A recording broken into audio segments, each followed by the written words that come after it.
ഭക്തിമാർഗം എപ്പോഴും ജ്ഞാനമാർഗത്തെക്കാളും ധ്യാനമാർഗത്തെക്കാളും ശ്രേഷ്ഠമാണ്. ഭഗവാനിൽ ഭക്തി വർദ്ധിക്കാനുള്ള ഏറ്റവും നല്ല ഉപാധി എന്ന് പറയുന്നത് സത്സംഗമാണ്. ഭഗവാനിൽ മനസ്സുറപ്പിച്ച് കഴിയുന്ന മഹാത്മാക്കളുമായുള്ള സംസർഗം. അതാണ് 16-ാമത്തെ ശ്ലോകം. ന തഥാ ഹി അഘവാൻ രാജൻ പൂയേത തപ ആദിഭിഃ യഥാ കൃഷ്ണാർപ്പിത പ്രാണഃ തത് പുരുഷ നിഷേവയാ.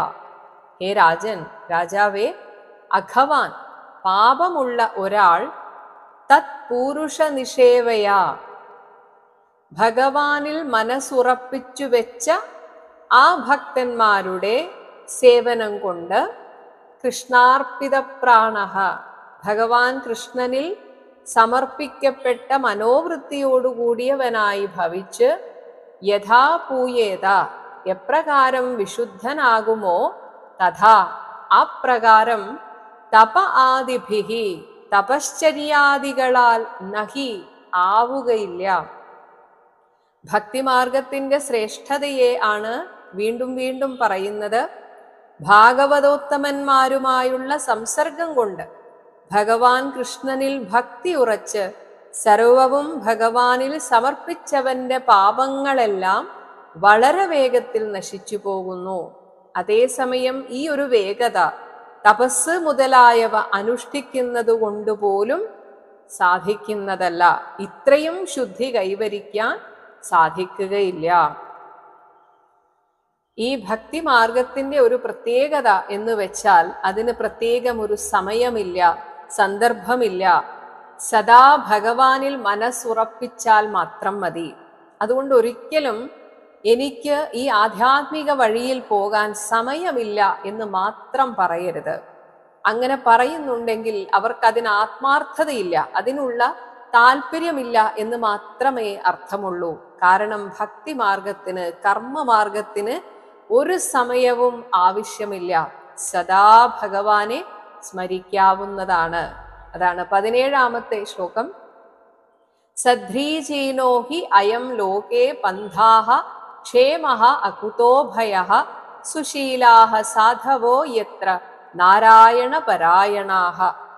ഹി അതുകൊണ്ട് അയം പന്ഥാഃ ഈ ഭക്തിമാർഗം ലോകേ ക്ഷേമഃ ഈ ലോകത്തിൽ അത്ര സുന്ദരമാണ്. തുടക്കവും അതിൻ്റെ വഴിയും ഒടുക്കവും എല്ലാം സുന്ദരമാണ്. അതുകൊണ്ട് തന്നെ സുഖമായിട്ട് ഒരുപാട് നേരം ഇരുന്ന് കഷ്ടപ്പെടേണ്ടതില്ല. കാരണം ധ്യാനം പോലെയുള്ള സാധന അനുഷ്ഠിക്കുന്ന സമയത്ത് ചില ആളുകൾക്ക് കണ്ണടച്ചാൽ ഏകാഗ്രത വരികയില്ല, അത്രയും നേരം ഇരിക്കാനുള്ള ഒരു ക്ഷമയില്ല, അല്ലെങ്കിൽ മനസ്സ് ഒന്നിൽ ഏകാഗ്രമാക്കാൻ സാധിക്കുന്നില്ല. ഇങ്ങനെയൊക്കെ പല രീതിയിലുള്ള ബുദ്ധിമുട്ടുകൾ വരും. പക്ഷേ ഭഗവാനിൽ മനസ്സുറപ്പിച്ചു വെക്കുക എന്ന ഭക്തിക്ക്, ആ ഭക്തി മാർഗത്തിന് ഒരു ബുദ്ധിമുട്ടുമില്ല. മനസ്സവിടെ ഉറച്ച് കിട്ടണം എന്ന് മാത്രം.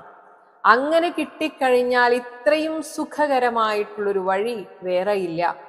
മാത്രമല്ല, മറ്റുള്ള ഏതെങ്കിലും ഒരു വഴിയിൽ എന്തെങ്കിലും ഒരു അപാകത വന്നു പോയാൽ നമുക്ക് അത് പല രീതിയിലുള്ള ബുദ്ധിമുട്ടുകൾ ഉണ്ടാക്കുന്നതാണ്.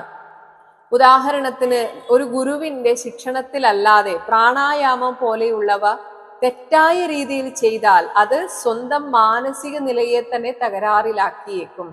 എന്നാൽ ഭക്തിമാർഗത്തിന് അകുതോ ഭയഃ ഒരു തരത്തിലുള്ള ഭയാശങ്കയ്ക്കും ഇടയില്ലാത്തതാണ്. അതുകൊണ്ട് തന്നെ സദ്ധ്രീചീനഃ ഏറ്റവും ഉത്തമമായ വഴിയാണ്. യത്ര ഈ ഒരു മാർഗത്തിൽ സുശീലാഹ സ്വഭാവശുദ്ധിയുള്ളവരും സാധവഃ നിഷ്കാമന്മാരും നാരായണ പരായണാഹ ഭഗവാൻ മാത്രമാണ് എനിക്ക് ഒരേ ഒരു ആശ്രയം എന്നുറച്ച ഭക്തോത്തമന്മാരാണുള്ളത്. അവരാണ് നമ്മുടെ വഴികാട്ടികൾ. അവരുടെ കൂടെ കുറച്ചു നേരം ഒന്ന് ഇരുന്നാൽ മതി. അത് തന്നെ നമ്മുടെ ഹൃദയത്തെ ശുദ്ധമാക്കുന്നതാണ്. ഇനി ഒരു പക്ഷേ ആരെങ്കിലും പ്രായശ്ചിത്തം ചെയ്യുന്നുണ്ടെങ്കിൽ പോലും അതുപോലും ഫലവത്താകണമെങ്കിൽ ഭഗവാനിൽ ഭക്തി ഉറച്ചു കിട്ടണം. അതാണ് 18-ാമത്തെ ശ്ലോകം. പ്രായശ്ചിത്താനി ചീർണാനി നാരായണ പരാങ്മുഖം ന നിഷ്പുനന്തി രാജേന്ദ്ര സുരാകുംഭം ഇവ ആപഗാഹ.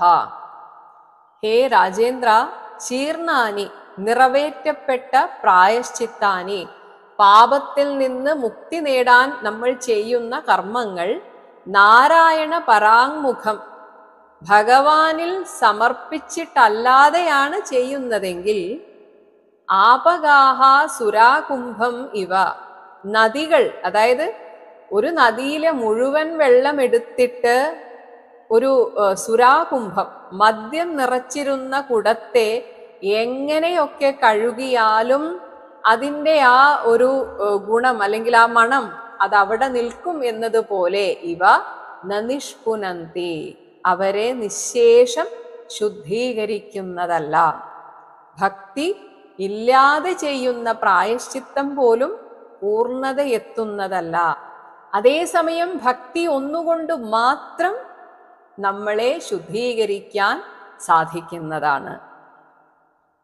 19ാമത്തെ ശ്ലോകത്തിൽ ഭഗവാനിൽ മനസ്സുറപ്പിച്ചാൽ പിന്നെ യമനോ യമഭടന്മാരോ അവരൊന്നും നിങ്ങളുടെ സമീപത്ത് പോലും എത്തുകയില്ല, നമ്മൾ അവരെ സ്വപ്നത്തിൽ പോലും കാണുകയില്ല എന്ന് പറയുകയാണ്. സകൃന്മനഃ കൃഷ്ണപദാരവിന്ദയോഃ നിവേശിതം തദ് ഗുണരാഗി യൈഹി ഇഹ നതേ യമം പാശഭൃതശ്ച തദ്ഭടാൻ സ്വപ്നേ അപി പശ്യന്തി ചീർണ നിഷ്കൃതാഃ. ഇഹ ഈ ലോകത്തിൽ യൈഹി യാതൊരുവരാൽ കൃഷ്ണപദാരവിന്ദയോഹോ ഭഗവാൻ കൃഷ്ണന്റെ ആ പാദാരവിന്ദങ്ങളിൽ തദ്ഗുണരാഗി അവിടുത്തെ ഗുണവൈഭവങ്ങളിൽ ആസക്തിയാർന്ന മനസ്സ് സകൃത് ഒരു തവണയെങ്കിലും ഒന്ന് ഉറച്ചു കിട്ടിയാൽ, സകൃത് നിവേശിതം തേ ഒരു തവണ നന്നായിട്ടൊന്ന് ഉറച്ചു കിട്ടിയാൽ മതി, അതോടുകൂടെ തന്നെ ചീർണ നിഷ്കൃതാഹ പ്രായശ്ചിത്തം ചെയ്തവരെന്നതുപോലെ ശുദ്ധീകരിക്കപ്പെടുന്നു. അങ്ങനെ പിന്നെ യമനെയും പാശഭൃത കയറേന്തിയ തദ്ഭടാൻച ആ യമഭടന്മാരെയും സ്വപ്നേ അപി ന പശ്യന്തിഹി അവർ പിന്നെ സ്വപ്നത്തിൽ പോലും ഇവരെ ഒന്നും കാണുന്നതല്ല. ഇവരൊന്നും ഈ ഭക്തനെ ഒന്ന് തൊടാൻ പോലും ശക്തരല്ല. ഇങ്ങനെ പറഞ്ഞുകൊണ്ട് ഈ പറഞ്ഞ വസ്തുതയ്ക്ക് ഒരു ദൃഷ്ടാന്തമായിട്ടാണ് അജാമിളന്റെ കഥ പറയുന്നത്. അതാണ് 20ാമത്തെ ശ്ലോകം. അത്ര ച ഉദാഹരന്തി ഇമം ഇതിഹാസം പുരാതനം ദൂതാനാം വിഷ്ണു യമയോഹോ സംവാദഃ തം നിബോധമേ. ഇപ്പോൾ ഞാൻ ഈ പറഞ്ഞ പ്രസ്താവനയ്ക്ക് അത്രച്ച ഈ ഒരു വിഷയത്തിൽ പുരാതനം വളരെ പഴക്കമുള്ള ഇമം ഇതിഹാസം ഇങ്ങനെ ഒന്ന് ഈ നാട്ടിൽ അല്ലെങ്കിൽ നമ്മുടെ ഇടയിൽ സംഭവിച്ചിരുന്നു. അതാണ് ഇതിഹാസം. ഇങ്ങനെ ഒരു പുരാവൃത്തത്തെ ഉദാഹരിക്കുമാറ് ഞാനൊരു കാര്യം പറയാം. വിഷ്ണു യമയോഹോ മഹാവിഷ്ണുവിൻ്റെയും യമന്റെയും ദൂതന്മാർക്ക് തമ്മിൽ നടന്ന സംവാദ വാദപ്രതിവാദമാണ് ഈ ഒരു കാര്യത്തിന് ഉദാഹരണമായിട്ട് എനിക്ക് പറയാനുള്ളത്. തം അതിനെ ആ കഥയെ മേ നിബോധ എന്നിൽ നിന്ന് വിസ്തരിച്ച് കേട്ട് ധരിച്ചാലും. ഭഗവാനിൽ മനസ്സുറപ്പിച്ചവരുടെ നേർക്ക് യമന്റെയോ യമന്റെ കിങ്കരന്മാരുടെയോ നോട്ടം പോലും പതിയുകയില്ല എന്ന ഈ ഒരു പ്രസ്താവനയെ ഉദാഹരിക്കുന്ന ഒരു കഥ ഞാൻ പറഞ്ഞു തരാം. 21ാമത്തെ ശ്ലോകം മുതലാണ് അജാമിള കഥ ആരംഭിക്കുന്നത്. കാന്യകുബ്ജേ ദ്വിജഃ കശ്ചിത് ദാസീപതിഃ അജാമിളഃ നാംനാ നഷ്ട സദാചാരോ ദാസ്യാഃ സംസർഗദൂഷിതഃ. കാന്യകുബ്ജേ കന്യാകുബ്ജം എന്ന നഗരത്തിൽ നാംന അജാമിളഃ അജാമിളൻ എന്നു പേരായ കശ്ചിത് ദ്വിജഃ ജന്മം കൊണ്ട് ബ്രാഹ്മണനായിട്ടുള്ള ഒരു ആൾ പിന്നീട് ദാസീപതിഃ ഒരു വേശ്യയുടെ ഭർത്താവായിട്ട് വർത്തിച്ചിരുന്നു. ആ ദാസ്യാഹ വേശ്യയുടെ ദുസ്സംസർഗം, അങ്ങനെ സംസർഗത്താൽ ദൂഷിതഃ, ആ ഒരു സംസർഗം കൊണ്ട് ദുഷിപ്പിക്കപ്പെട്ട അയാൾ നഷ്ട സദാചാരഃ, കൈവിട്ടുപോയ സദാചാര നിയമങ്ങളോട് കൂടിയവനും ആയിരുന്നു. എത്രമാത്രം ശ്രദ്ധയോടെ ഈ ആധ്യാത്മിക വഴിയിൽ പോകണം എന്നുകൂടെയാണ് ഈ ഒരു കഥ സൂചിപ്പിക്കുന്നത്.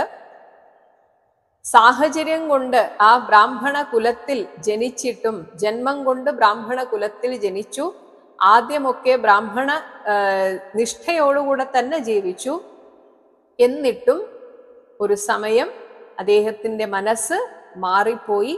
അങ്ങനെ ഒരു ദാസിയുടെ പതിയായി തീർന്നു. ആ ദാസിയുടെ സംസർഗം കൊണ്ട് സദാചാരം നഷ്ടമായവനായും തീർന്നു.